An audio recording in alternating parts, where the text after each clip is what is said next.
بسم اللہ الرحمن الرحیم۔ اس وظیفے کو کرنے سے آپ حیران رہ جاؤ گے، یہ ہمارا آزمایا ہوا وظیفہ ہے۔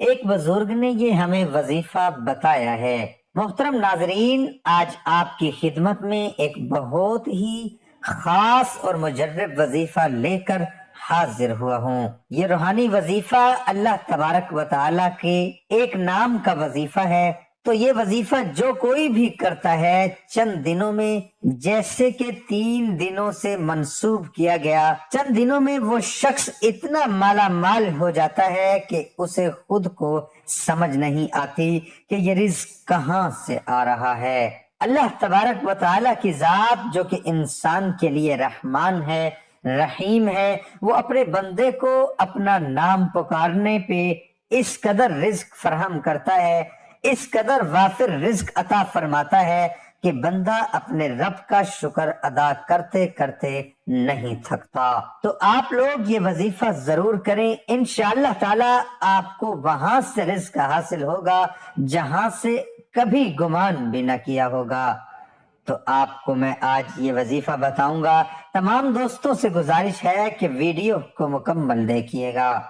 محترم ناظرین، اللہ تبارک و تعالیٰ کا نام کا وظیفہ کرنے کے ساتھ ساتھ ہمیں 5 وقت نماز بھی پڑھنی چاہیے کہ وظائف کے ساتھ جو عبادات ہوتی ہیں وہ بھی بہت زیادہ ضروری ہوتی ہیں۔ خاص کر کے عبادت کے بعد جو دعا مانگی جاتی ہے اس دعا کی الگ ہی بات ہے کہ اللہ تعالیٰ کی عظیم رحمتوں کو جو باوجود گناہ اس کے حال پر رحم کرتا ہے، اس کو یاد کر کے ہر وقت شرمندہ ہوتے رہنا چاہیے، اور جس کے لیے دعا کے دروازے کھلتے ہیں، حجابت قبولیت کے دروازے بھی کھل جاتے ہیں۔ تو شروع میں اللہ عز و جل کو اس کے محبوب نام سے پکارے۔ رسول اللہ صلی اللہ علیہ وسلم فرماتے ہیں اللہ تعالیٰ نے اس میں پاک ارحم الراحمین پر ایک فرشتہ مقرر فرمایا ہے کہ جو شخص اسے 3 بار کہتا ہے،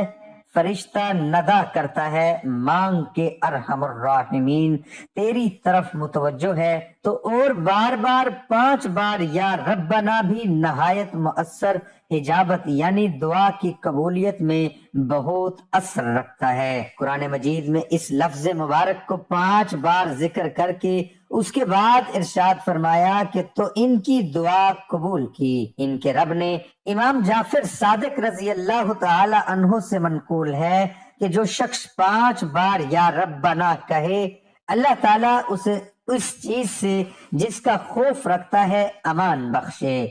اور جو چیز چاہتا ہے عطا فرمائے۔ پھر یہ آیتیں تلاوت کی اور اسماء حسنہ کا فضل و خود پوشیدہ یعنی اللہ تعالیٰ کے مبارک ناموں کی فضیلت اور ان کی برکت تو ظاہر ہی ہے۔ تو اللہ تعالیٰ کا نام لے کر جو بھی بندہ دعا مانگتا ہے اس کی وہ دعا قبول کر لی جاتی ہے۔ صحیح حدیث میں نبی صلی اللہ علیہ وآلہ وسلم نے تعلیم فرمایا کہ یوں دعا کی جائے، ترجمہ: الہی میں تجھ سے مانگتا ہوں اور تیری طرف توجہ ہوتا ہوں، تیرے نبی محمد صلی اللہ علیہ وسلم کے وسیلے سے جو مہربانی کے نبی ہیں۔ یا رسول اللہ، میں نے حضور کے وسیلے سے اپنے رب کی طرف توجہ کی، اپنی اس حاجت کی میری یہ حاجت پوری ہو جائے۔ صحیح بخاری میں ہے کہ امیر المؤمنین عمر رضی اللہ تعالی عنہ نے دعا کی کہ الہی ہم تیری طرف توسل کرتے ہیں اپنے نبی صلی اللہ علیہ وسلم کے چچا عباس رضی اللہ تعالی عنہ سے کہ باران رحمت بھی تو اللہ کے جو نیک بندے ہوتے ہیں ان کے وسیلے سے بھی دعا مانگیں تو وہ دعا قبول کر لی جاتی ہے۔ تو حضور غوث رضی اللہ تعالی عنہ فرماتے ہیں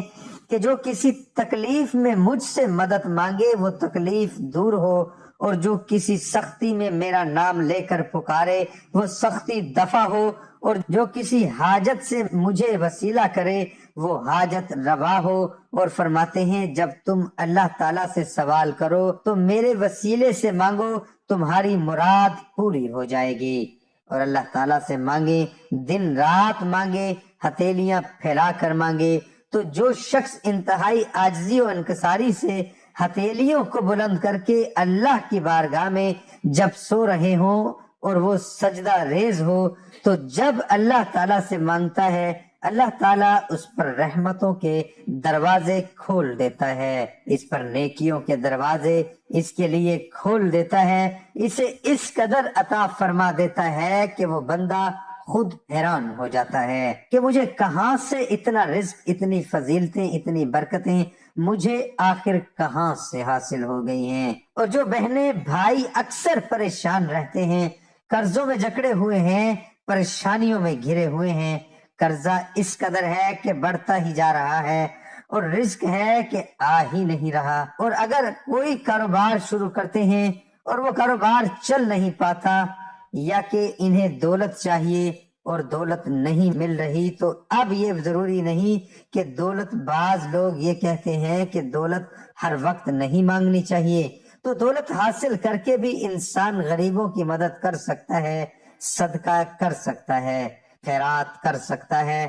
تو دولت مانگنا کوئی بری بات نہیں، یہ اللہ تبارک و تعالیٰ کی دین ہے، اسے اگر حاصل کر لیا جائے تو یہ کچھ برا نہیں ہے۔ تو اللہ تعالیٰ سے ہر وقت مانگتے رہو، اللہ تعالیٰ سے کثرت سے مانگتے رہو۔ آج جو میں آپ کے لیے اللہ تبارک و تعالیٰ کے نام کا وظیفہ لے کر آیا ہوں، وہ آپ نے چلتے پھرتے پڑھتے رہنا ہے۔ 3 دن کے اندر اندر آپ کو جتنی دولت مل جائے گی کہ آپ کو یقین نہیں آئے گا۔ 3 دن لگاتار آپ نے یہ عمل کرنا ہے، نہایت ہی آسان سا عمل ہے، تو آپ نے اس عمل کے لیے آپ کو باوضو ہونے کی ضرورت نہیں، بس آپ پاک ہوں۔ جب آپ نماز فجر ادا کر لیں، نماز فجر ادا کرنے کے بعد آپ نے جب جائے نماز سے کھڑے ہونا ہے تو آپ نے چلتے پھرتے یہ عمل شروع کر دینا ہے، اور ایک دن میں صبح سے شام تک آپ سے جتنا ہو سکے آپ پڑھیں، اس کی کوئی تعداد متعین نہیں ہے، آپ صبح سے شام تک جب آپ کو ذہن میں آئے، جب یاد آئے، آپ اس کو پڑھتے رہیں، لگاتار پڑھتے رہیں۔ پڑھنا کیا ہے؟ آپ نے پڑھنا ہے یا مالک الملک ذوالجلال والاکرام، یا مالک الملک ذوالجلال والاکرام، تو سامنے اسکرین پر یہ لکھ دیا ہے یا مالک الملک ذوالجلال والاکرام، یہ لگاتار آپ نے پڑھتے رہنا ہے، اور جب بھی آپ نے یہ شروع کرنا ہے اس کے اول اور آخر میں 11 مرتبہ درود پاک پڑھ لینا ہے، صبح سے شام تک جتنا ہو سکے اس کو پڑھنا ہے۔ اللہ تعالی ہم سب کی تمام جائز حاجتیں پوری فرمائے اور ہم سب کو شریعت کے مطابق زندگی گزارنے کی توفیق عطا فرمائے، اور ہم سب کو دین حق پر چلنے کی توفیق عطا فرمائے اور ہمارا خاتمہ ایمان پر فرمائے۔ دعا ہے کہ اللہ تعالیٰ میرا سنانا اور آپ کا سننا اپنی بارگاہ الہی میں قبول اور منظور فرمائے، آمین ثم آمین۔ تمام دوستوں سے گزارش ہے کہ اللہ تعالیٰ کے 99 ناموں میں سے ایک نام کمنٹ میں ضرور لکھیں۔